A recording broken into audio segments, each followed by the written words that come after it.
Welcome back to the Art of Hobbiness. I'm Erin, joined by my lovely co-host, Tam. Hi! And today we are talking about Tam's new hobby. It is a collection hobby, not something we've really dived into before. Yes. So I'm really excited to see what you have been getting into. You've been keeping it, been very cryptic and secretive about it. I am. So why don't you go ahead and tell us all what you've been doing. Okay, so just to get it out there, a collection hobby, my collection is Polly Pockets. Wow. Yes, it's a toy. Throwback. This is such a throwback. Yeah. Did you have Polly Pockets? I did have some. I was not like a super fan or anything, but I think I had a few. Okay, so how do I begin to tell the story of Tamara collecting Polly Pockets?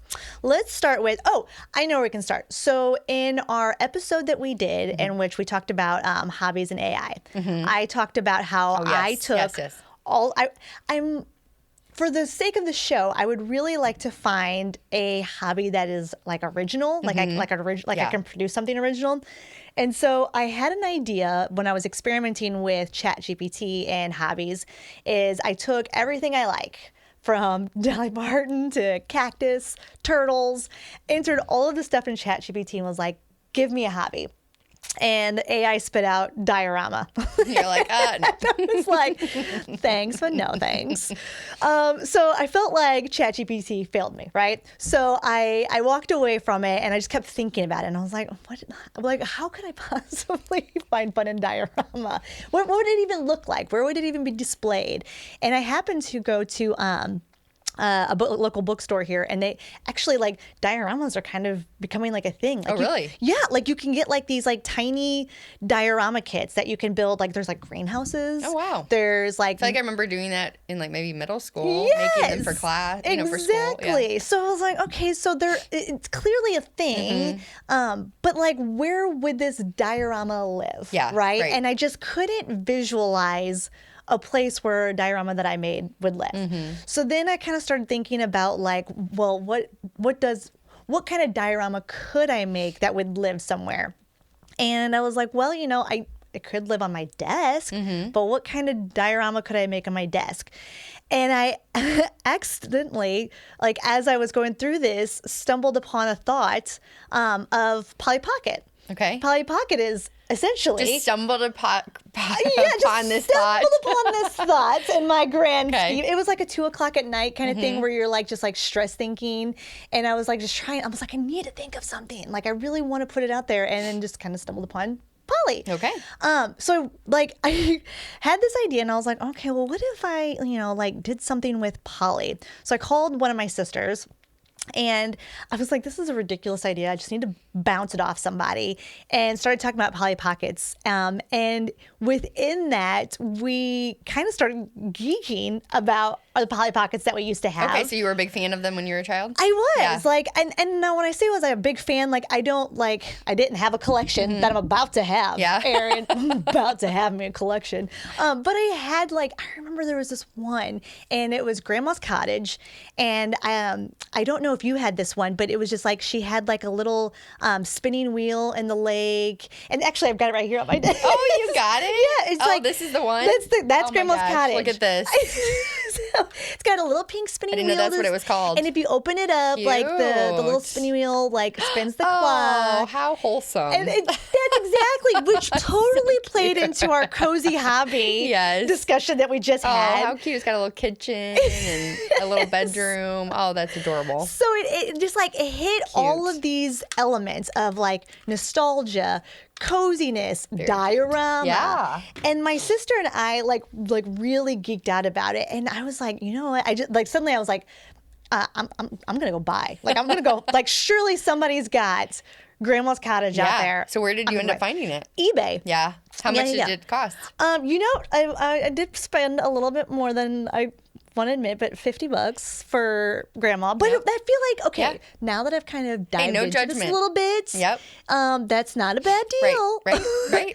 I'd imagine there's some collector's items out there. Oh my gosh, yes. And then I'll tell you though, so I pulled the trigger, Grandma arrived, and I was like, oh my God. The endorphin explosion was nuts, Erin. My daughters jumped in on it and started playing with it, and to see them really excited and playing with it made me just be like, I I gotta have more of this. Yeah. So I went on eBay and I just kept buy. Oh no. But That's like, what are all these charges from eBay? Yeah, he was like, that's it. I'm buying some vinyl. He was right into it. But it was, What is it specifically about them that draws you to them? Like, so okay. So I'm going to try not to get too emotional. Okay. But I might not be successful in that. But it's kind of twofold. So really threefold. So on the one hand, I really enjoy like the color palettes. I feel like it's just very colorful. Yeah. It's very girly. And I just feel like they're small and cute and they fit on my desk, right? Which brings to the next part is it's like, you know, I work remotely and my desk was created during the pandemic, right? So it's very... I'm going to say, like, prior to this last month, it was very grim looking. It was a desk made out of survival, right? It had the paperwork, it had the desk, it had the computer, and that was the extent of it. It just wasn't a very joyful place to go. And then as the polys started arriving in the mail...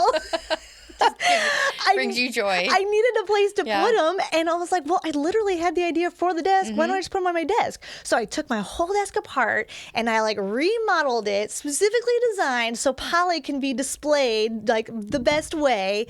And I feel like it's the dawning of a new era desk. Like, I love that. You know, it's a reflection of the Tamara that I'm currently working on and working to be, as opposed to the old Tamara. And I didn't realize that just even that simple of a space getting revamped to reflect where I'm going and want to be would just be such a different change in the person that I brought even into like my work environment. Yeah. Like now when I'm sitting on a huddle that like I don't really speak in, I'm just kind of there to listen. Now I can take Grandma Polly out of her little house and march her on down to visit Midge in her bedroom.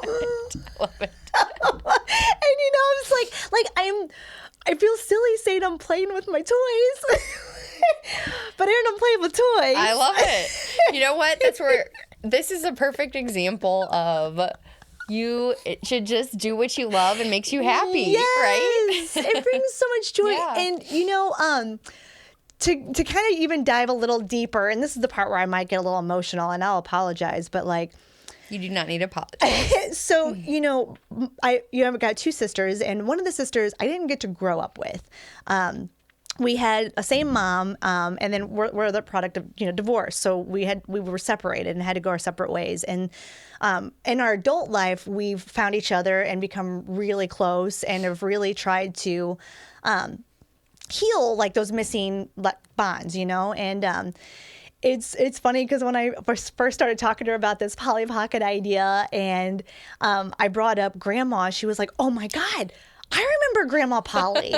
And we just started like geeking about this. And then we started like talking about the other Pollys that we had. And she is with me, like she's buy. She's buying all these Pollys too. And it's funny because it's like now I'm almost playing with my sister. Like it's like we're getting to, and this is where I'm gonna start to cry, is it's like, you know, sometimes you think you move past personal challenges, and then you find something that helps you heal a part of you that you didn't know needed healed. And getting to play with my sister with these Pollys, it's almost like I'm getting that childhood memory back, but in an adult way, and it's really, really great. Oh, like I almost want to tell everyone, like I wouldn't have said I was a collector of Pollys as a kid. Like Pollys was my toy, and I liked it, and I had a Polly Pocket that I really loved. But now in my adult life, I'm having the opportunity to collect these Pollys with my sister, and like we're geeking out about these Pollys, and we're playing with them, and it's almost like I'm healing that kid Tamara that longed to be with her sister and wanted to be with her. Absolutely. Yeah, and I missed out on that time. But now I get to do that. Now I get to play with her, and like it's so silly to be an adult and play toys with your adult sister. But it's providing a healing nature that I didn't know that I needed or know that I wanted. But man, I'm really enjoying, and I need to really take my credit card away and remove it from eBay, because like the hit of endorphins that I get from it is so gnarly and so consuming. Yeah. And then like seeing my daughters play with it together, it's like doubly healing that part, because it's like not only do I get to fix that memory with my sister, but then I get to see my daughters play it. So it's like I'm righting the wrong that I had as a kid, right? And I'm passing it down generationally. And so I feel really good. I feel like really good. Wow. Who would have thought Polly Pocket? That's amazing. Would have such an impact. But getting out of the emotional side, let me clear up myself here and pull myself together. Going back to the fun aspect of collecting, collecting was one of those ones that I was really nervous about jumping into as a hobby, because I, for the most part, all the hobbies that I've tried on the show, like I've had like a real reason to want to do them. And I knew that like if I didn't like it, like I can kind of move away, right?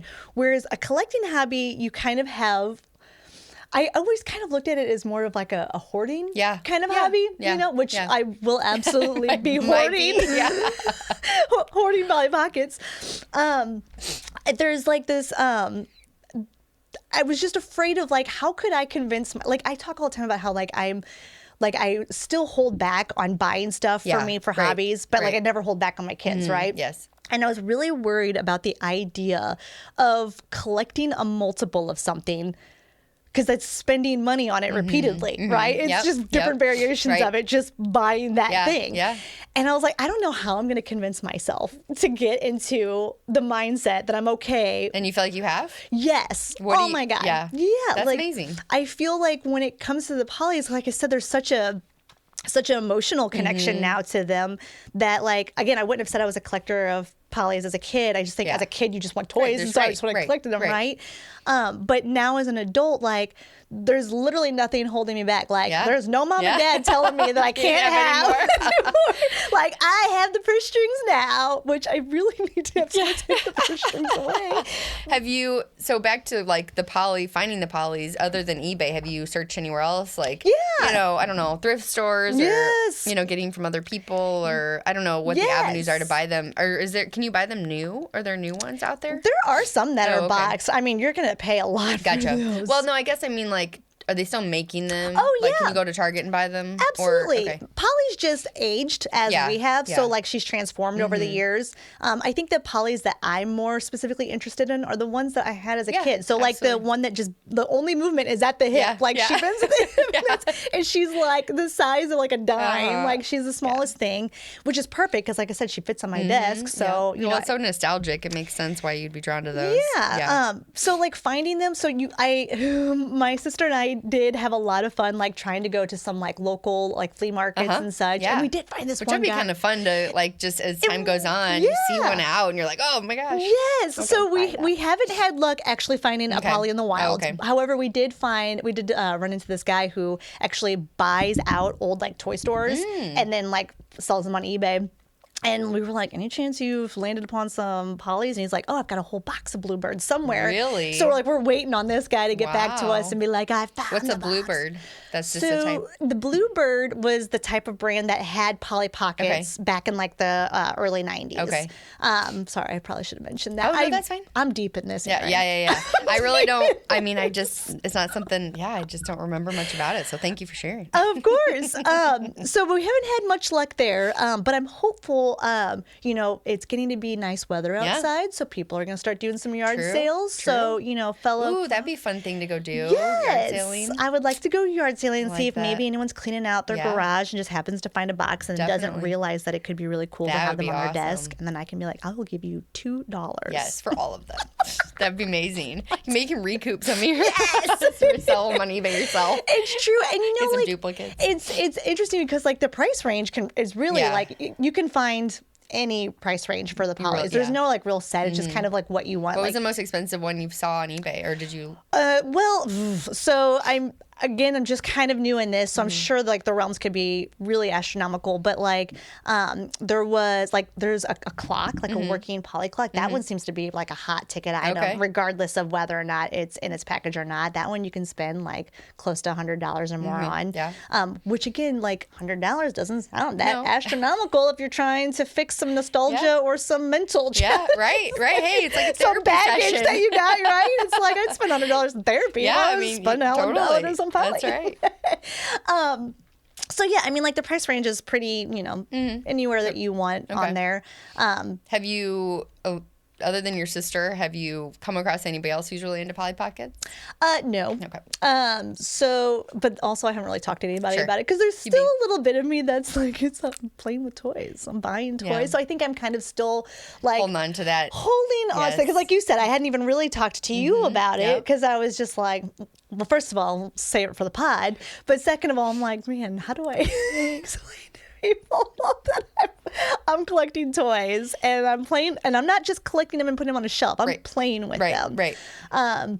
But it's been really fun. And honestly, Erin, I highly recommend you just think about a toy that either you wanted or that you really enjoyed as a kid and just see what would happen if, maybe I'll have to think about that. Pulled that in. Do you have a favorite toy? I don't know. I have to think about that. Yeah? Yeah. I had to do it at 2 o'clock in the morning, like when I did it. Like it was like me just definitely was really into about Barbies, but nothing that I can think of that I'm like, oh. There's not a Barbie that stuck out to you. I'm trying to think about what was a Barbie that stuck out to me. There was a pregnant Barbie. There was. Which they talk about it in the Barbie movie. I don't know. Oh, yeah. Yes. It's pregnant Midge. Are you, now that you've done a collection hobby, do you feel like you would consider collecting other? Do you have any interest in collecting anything else? Ooh, man. Okay, so yes. However, I really feel like this one kind of hit the bar kind of high that it almost makes me, I'd be very interested to see if I would find as much joy or if I would still be able to convince myself to spend the money on myself, right? Yeah. Like I feel like I landed on a gold mine with the polys. Like it literally hit me personally in so many levels that it was enough to justify spending money on myself, right? So like I know when I was first thinking about doing a collection hobby, I was like, I don't know, stamps. Yeah. And I was like trying to think of how I was going to justify myself collecting stamps. Wow. Right? Like I was like, I mean, that just doesn't even fit your personality. No. The Polly Pockets just, it's like you boxed up in a little heart. Oh, thank you. There's these ring cases that like I feel like if Pat were to repropose to me now, I'd be like, if you can repropose to me with a ring poly, dealer's choice, that anyone you want. Incredible. Maybe for an anniversary or something. Yes. I love it. So I hope to have some more polys by the time that you come back and visit me, and I hope to get some nice shelves to display them. Love it. And I really want to know if you think more about maybe a toy that is in your history that you would want to bring.